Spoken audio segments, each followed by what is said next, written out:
तो एक मोनोपोली एक कंपनी के लिए, उसके ओनर्स के लिए, उसके एम्प्लॉयज के लिए बेस्ट केस सिनेरियो है। पर क्या एक मोनोपोली बाहर के लोगों के लिए भी उतनी ही फायदेमंद है? क्या वे प्रॉफिट्स जो एक मोनोपोली अर्न करती है, क्या वे पूरी सोसाइटी के कॉस्ट पर आते हैं? क्योंकि at the end of the day पैसे तो कस्टमर की जेब से ही जाएंगे। एंड मोनोपोलीज अपनी बैड रेपुटेशन मेंटेन कर सकते हैं एक ऐसी दुनिया में जहां पे कुछ नहीं बदलता। ऐसी दुनिया में मोनोपोली बिजनेसेस बस एक रेंट कलेक्टर की तरह होते हैं। अगर तुम पूरे मार्केट को ही ओन कर लोगे तो फिर तुम प्राइस कंट्रोल कर सकते हो, तुम जितना मर्जी उतना चाहे प्राइस को बढ़ा सकते हो, एंड कस्टमर्स के पास कोई और चॉइस ही नहीं रहेगी other than to buy from you. एक छोटा सा एग्जांपल लेते हैं एक लग्जरी फ्लैट का, जिसकी एमिनिटीज, लोकेशन, जिसकी वैल्यू तुम्हें बहुत पसंद आ गई है। अब ये जो लग्जरी फ्लैट है, इसके जैसा कोई और लग्जरी फ्लैट नहीं मिलेगा तुम्हें, क्योंकि वो सेम लोकेशन, वो सेम एमिनिटीज, वो सेम वैल्यूज, वो सेम प्राइसिंग वो कोई और प्रोवाइड कर ही नहीं सकता। So it's kind of a monopoly. तुम्हारे पास चॉइस है, या तो तुम उसे लो या मत लो। It is only and only one product available in the market, तो it's kind of a monopoly. वो जितना चाहे उतने प्राइसेस बढ़ा सकता है, क्योंकि वो जो प्रोवाइड कर रहा है वो कोई और प्रोवाइड कर ही नहीं सकता। इस पर्टिकुलर प्रॉपर्टी की वैल्यू, इस पर्टिकुलर फ्लैट की वैल्यू हमेशा के लिए फिक्स्ड है। तो तुम्हें ये चूज करना पड़ेगा कि तुम उसे खरीदोगे या नहीं खरीदोगे। पर आज जिस दुनिया में हम रहते हैं ये बहुत डायनेमिक है, ये बहुत तेजी से बदल रही है। आज नई और बेहतर चीजें इन्वेंट करना बहुत आसान है। क्रिएटिव मोनोपोली बिजनेसेस नई चीजें इनोवेट करके, नई चीजें क्रिएट करके इस दुनिया में अबेंडेंस क्रिएट करते हैं। वे कंज्यूमर्स के लिए बहुत सारी चॉइसेस क्रिएट कर सकते हैं, जिसमें से कस्टमर अपने हिसाब से प्रोडक्ट या सर्विस चूज कर सकता है। क्रिएटिव मोनोपोलीज यानी कि वे मोनोपोली बिजनेसेस जो कि कुछ नया क्रिएट करते हैं, वे पूरी की पूरी सोसाइटी के लिए बहुत अच्छे होते हैं। वे पूरी सोसाइटी के लिए बहुत वैल्यूएबल होते हैं, क्योंकि वे बहुत ज्यादा वैल्यू क्रिएट कर रहे होते हैं। एंड वे ऑफ कोर्स इस प्रोसेस में सोसाइटी को बेटर बनाते हैं। एंड गवर्नमेंट को एग्जैक्टली ये चीज पता है, इसीलिए गवर्नमेंट का एक डिपार्टमेंट मोनोपोलीज क्रिएट करता रहता है। वो कैसे? वेल, पेटेंट्स प्रोवाइड करके हर किसी को जो कुछ नया क्रिएट करता है। पर क्या किसी कंपनी को लीगली मोनोपोली बना देना सही है जस्ट बिकॉज उसने कुछ नया पहली बार क्रिएट किया है? वेल, ये कुछ हद तक सही भी है। हम यहाँ पे एप्पल का एग्जांपल ले सकते हैं। एप्पल अपने प्रोडक्ट्स को खुद इनोवेट करता है, उन्हें क्रिएट करता है, उन्हें प्रोड्यूस करता है, उन्हें मैन्युफैक्चर करता है और फिर उनकी मार्केटिंग करता है, एंड इसीलिए वो सारे मोनोपोली प्रॉफिट्स एंजॉय करता है। एंड एप्पल को ये रिवॉर्ड मिलता है क्योंकि एप्पल ग्रेट अबेंडेंस क्रिएट करता है सोसाइटी में, ना कि artificial scarcity. And finally customers भी खुश होते हैं एक ऐसे प्रोडक्ट के लिए, एक ऐसे फोन के लिए ज्यादा प्रीमियम प्राइस पे करके, जो कि एक्चुअल में बहुत अच्छा काम करता है। आज जितने भी नए मोनोपोली बिजनेस आ रहे हैं वे खुद ये एक्सप्लेन करते हैं कि क्यों जो पुराने मोनोपोली बिजनेसेस थे वे क्यों एग्जिस्ट नहीं कर पाए, वे क्यों सरवाइव नहीं कर पाए। जब से एप्पल का iOS आया है उसके बाद से माइक्रोसॉफ्ट का ऑपरेटिंग सिस्टम में डोमिनेंस खत्म हो गया है। माइक्रोसॉफ्ट का ये ऑपरेटिंग सिस्टम में डोमिनेंस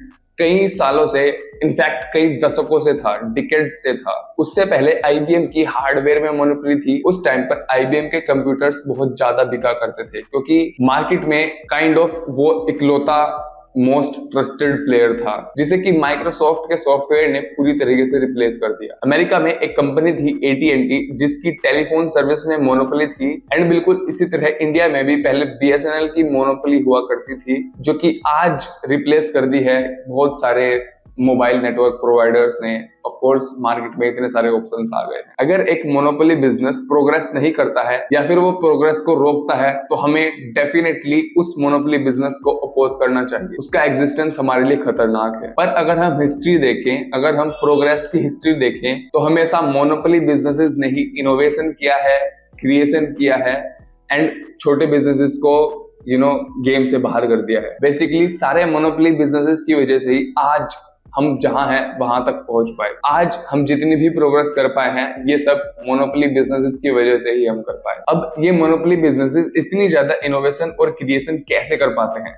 इन्हीं की वजह से प्रोग्रेस क्यों होती है, चलो देखते हैं। ऐसा इसलिए हो पाता है, मोनोपोली बिजनेसेस इसलिए इनोवेट कर पाते हैं क्योंकि इन्हें गारंटी है कि ये कई सालों तक, ये आने वाले कई सालों तक और आने वाले इनफैक्ट कई दशकों तक, डिकेड्स तक ये पैसे कमाते रहेंगे, ये प्रॉफिट्स कमाते रहेंगे। इसीलिए ये शॉर्ट टर्म में रोज के सर्वाइवल की ना सोचकर ये लॉन्ग टर्म में इनोवेशन, क्रिएशन और प्रोग्रेस के बारे में सोच सकते हैं। एंड इसीलिए एंड यही वजह है कि ये प्रोग्रेस करते हैं और इनकी वजह से सोसाइटी नेक्स्ट लेवल पर चली जाती है। तो at the end of the day अपने प्रॉफिट्स की गारंटी की वजह से ही ये सारे मोनोपोली बिजनेसेस इनोवेट कर पाते हैं, क्रिएट कर पाते हैं और लॉन्ग टर्म प्लान्स बना पाते हैं, जो कि एक दूसरा बिजनेस जो कंपटीशन में लॉक्ड इन है, जो कंपटीशन में फंसा हुआ है, वो ऐसा करने का सोच भी नहीं सकता, क्योंकि उसके लिए तो सरवाइव करना ही मुश्किल हो रहा है, वो इनोवेट तो क्या ही करेगा। एंड ये सारे मोनोपोली बिजनेसेस अपने एम्बिशियस रिसर्च प्रोजेक्ट्स को फाइनेंस कर पाते हैं, क्योंकि इनके पास प्रॉफिट्स की गारंटी होती है, इनके पास बहुत अच्छा कैश फ्लो होता है, बहुत अच्छा कैश का इनफ्लो होता है। तो जब एक मोनोपोली बिजनेस एक कंपनी के लिए और पूरी रेस्ट ऑफ द सोसाइटी के लिए इतना ज्यादा अच्छा है, तो फिर ऐसा क्यों है कि सारे इकोनॉमिस्ट कंपटीशन से इतना ज्यादा ऑब्सेस्ड हैं और वे हर वक्त कंपटीशन की बात करते हैं और कंपटीशन को एक आइडियल स्टेट बताते हैं। वेल, ऐसा इसलिए है क्योंकि इकोनॉमिस्ट ने अपने सारे मॉडल्स, अपनी सारी theories most of the time 19th century के फिजिसिस्ट से कॉपी करी है। एंड यही वजह है कि उनके सारे मॉडल्स, उनकी सारी थ्योरीज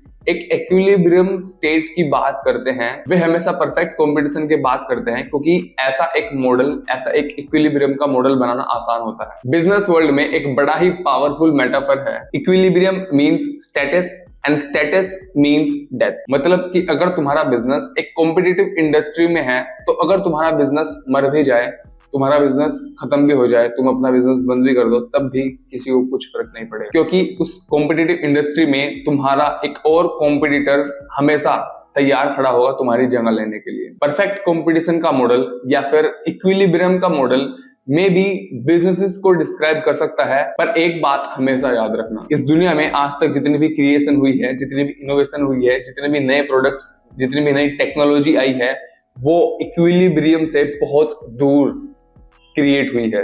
इक्विलिब्रियम में क्रिएशन करना is not possible at all. Ground reality में इस दुनिया में एक बिजनेस बस उतना ही सक्सेसफुल हो सकता है जितना कि वो नई चीजें क्रिएट करता है, जितना कि वो उस काम को जो करता है या फिर उस चीज को जो वो बेचता है, वो उसे कितनी अच्छी तरीके से करता है, और दूसरे कॉम्पिटिटिव बिजनेसेस उस काम को नहीं कर सकते। तो मोनोपोली कोई रास्ता नहीं है, मोनोपोली कोई आइडियोलॉजी नहीं है बिजनेस करने की, मोनोपोली कोई एक्सेप्शन भी नहीं है। Monopoly is the condition of every successful business. यानी कि अगर तुम्हें एक सक्सेसफुल बिजनेस क्रिएट करना है, तुम्हें सच में पैसा बनाना है, तो तुम्हें बाय डिफॉल्ट एक मोनोपोली बिजनेस बनाना पड़ेगा। मैं तुम्हें वीडियो के एंड में एक चीज बताता हूँ। All happy families are alike, each unhappy family is unhappy in its own way. मतलब हर एक हैप्पी फैमिली, हर एक खुशहाल परिवार एक जैसा होता है। हर एक फैमिली जो कि खुश नहीं है, वो खुश नहीं है अपनी अपनी वजह से। उनकी, हर किसी की खुश ना होने की अपनी अपनी अलग अलग वजह है। पर बिजनेस वर्ल्ड में इसका बिल्कुल अपोजिट है। हर एक हैप्पी कंपनी और हर एक सक्सेसफुल बिजनेस